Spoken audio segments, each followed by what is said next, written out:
Hi you guys, welcome back to my channel. My name is Jackie here on Latinaplants. Today I want to share this product that my husband bought for me off of Amazon. If I can get the link, I will link it down below for you guys in the description. It is basically a cloner. So I cut a bunch of propagations so I could sell in a plant swap event that I was going to, and I wanted to root them as fast as I could, so I decided to use this product here. It holds water in the bottom. You use some nutrient water and it spits it around the stems, I guess, spins it around there to get the plant to root and grow at the same time. So as you can see, the roots look really good. There are no secondary roots really, but I didn't want the propagations to get used to being in this setup, so I decided to opt out of waiting for secondary roots. The roots grew amazing, and I think that if I left it longer they would have grown secondary roots just as fast. As you can see here, there's a lot of new growth.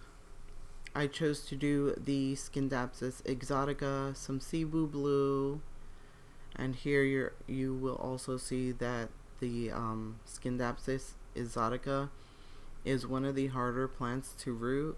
It actually had one cutting that did not root at all. I did end up putting it back in the system and it did end up rooting, but everything else rooted really well. Even the Monstera Peru, that is another hard plant to root. And I use these 2-inch pots. They're square pots because I have the trays and the saucers for that setup, so I bought these pots. And here I'm showing you my soil mix that I'm going to use for everything in here. This is pretty much an aeroid soil mix. I use Fox Farm, Ocean Forest, and then I use the Better Grow brand of the orchid bark with charcoal and perlite, and then I use a number 4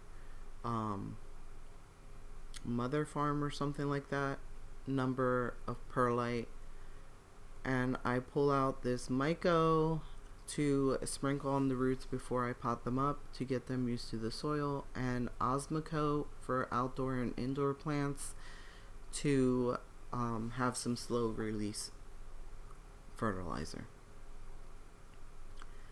So this is my little setup here. I'm just using the lid as a tray. So on top you have these round foam pieces, and I tried to put as many cuttings as I could, but if the stems are thicker it's going to be more difficult. You might only be able to put in one cutting at a time.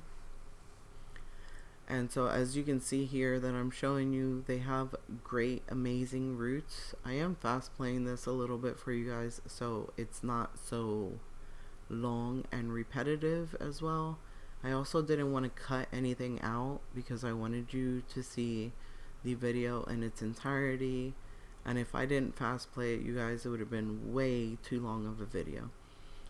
So I'm pulling out the foam pieces here one at a time. I'm trying to do all the same plants at once as I pot them up. So I'm pulling out all the Cebu blues first, and then we're going to pot them up together, and at the end I will show you how I water them.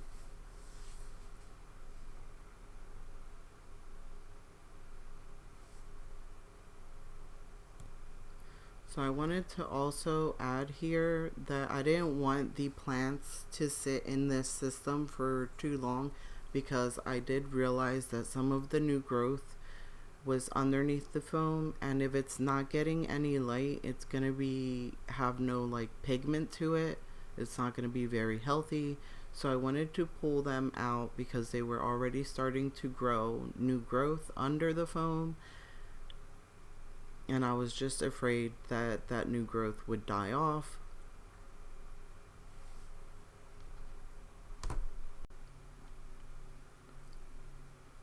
So now we're going to go ahead and pot up these Cebu Blues. I'm getting my Myco ready and my Osmocote, and I just put it off to the side so I can sprinkle a little bit at a time. I think I'm grabbing about 3 cuttings per pot of the Cebu Blue, and I'm going to add some Myco for the roots, and this is just, I guess, like beneficial bacteria. And then I go ahead and fill in around it, add some Osmocote, and then add some more soil to top it off. I don't really like the Osmocote to sit on top of the soil, so I try to bury it. So I'm going to go ahead and pot all these up, and then I'll be right back.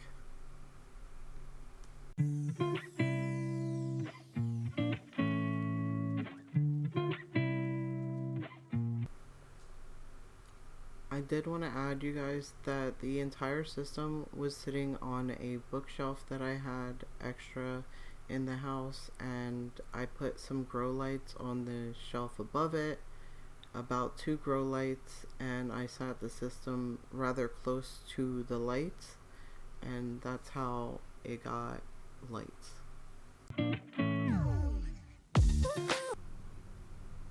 So you guys, I'm trying my hardest with this voiceover. My bunnies keep making noise.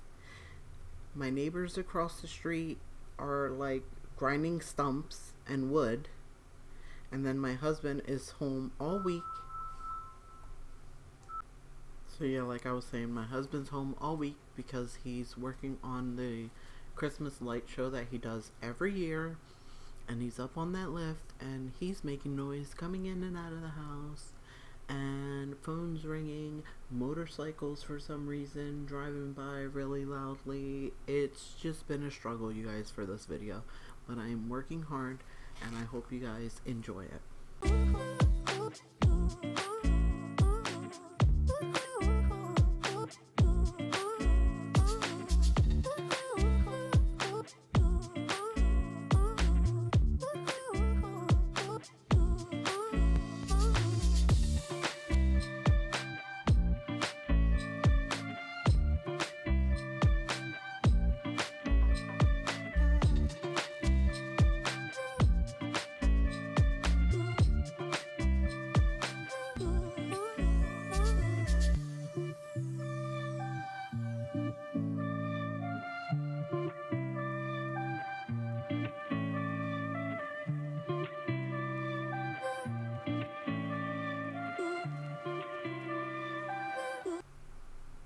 So now that I'm done potting them up, I was able to get 7 little starter plants out of these cuttings. I did about 3 to 4 cuttings in each pot.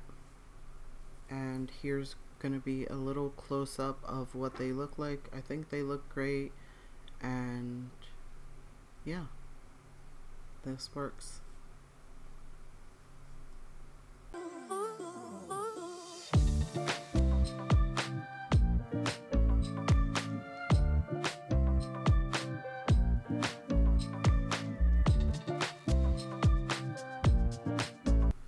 So I'm back and I have refilled my soil bin and we're going to start potting up the Hoyas. This is a Hoya australis, I believe, or it might be a Hoya carnosa. Again, using the same soil mix. Hopefully you guys can see the roots here and everything that I'm doing. I'm sorry that this was a little bit out of frame, but I think I'm back in frame now. And yeah, we're gonna do the same that we did for the Cebu Blue. Use some Myco and some Osmocote and pot them up together. So I'm gonna fast play this because there isn't too much to say. It's pretty repetitive, and I'll be right back. Another thing I wanted to add about the Hoyas and my experience with them in the system is that because Hoyas can root anywhere along the stem that's actually in contact with the foam if you get roots growing out of them, you're going to end up yanking them off because they adhere to the foam so well. But hopefully you get some roots below the foam and not have to worry about the roots that you end up pulling off.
I have this mason jar full of water for any of the propagations that don't have any roots or substantial enough roots. I put them in the jar until I'm ready to put them back in the system. Before I put anything back in the system, I do clean the system out with some hydrogen peroxide and water. I don't quite remember the ratio of the two, but just enough hydrogen peroxide to kill anything that may be growing in the system. Any algae or buildup from the nutrient water or any molding, which I really didn't have any trouble with any molding.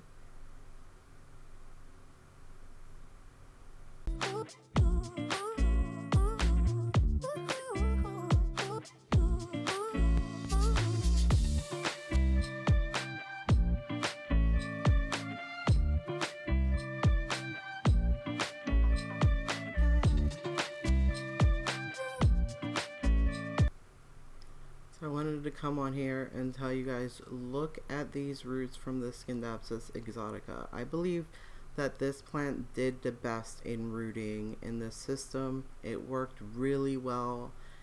Scindapsus have such robust roots. I mean, the exotica, in my experience, rooted so well, you guys.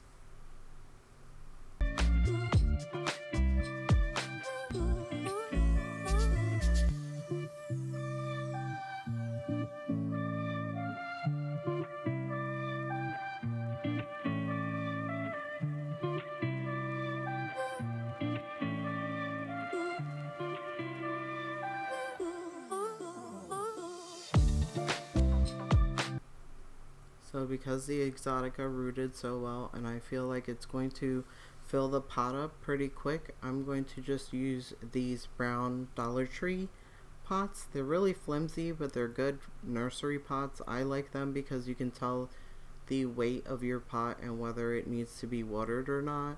And it also doesn't make the plant hold too much moisture. And if you overwater or your soil seems to be holding on to too much moisture, you can kind of squeeze the sides of it and get rid of any excess moisture.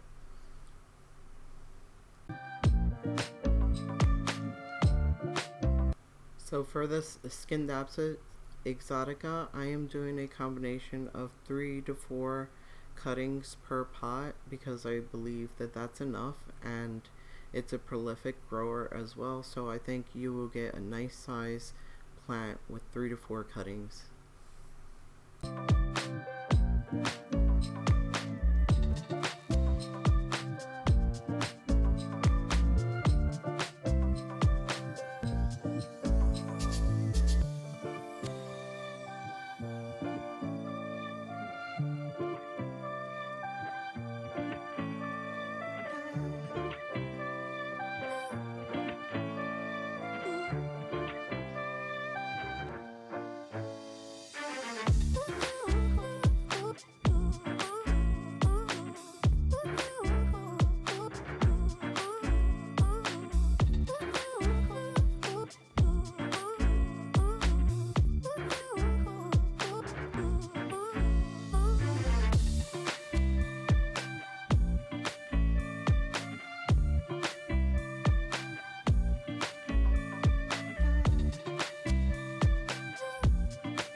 So for the Monstera adansonii, I'm trying to pot it up about 1 to 2 cuttings per pot, and I'm using the 2-inch pots.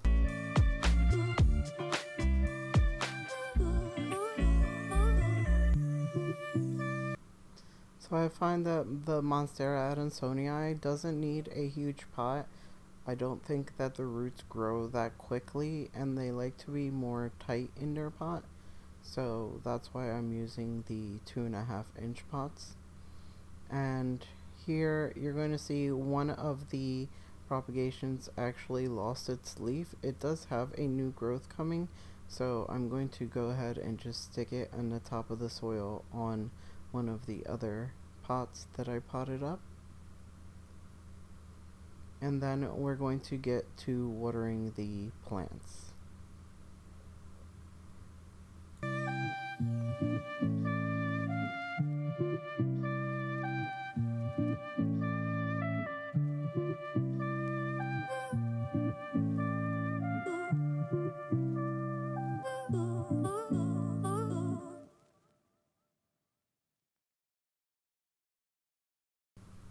So now that I've put everything away, I am back to water the plants.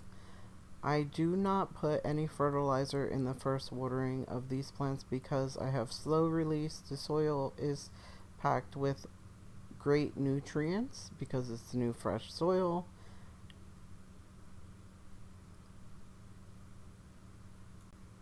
The water that I use used to be distilled water, but I did recently, maybe a year ago, change to RO water that my husband set up for me for my plants.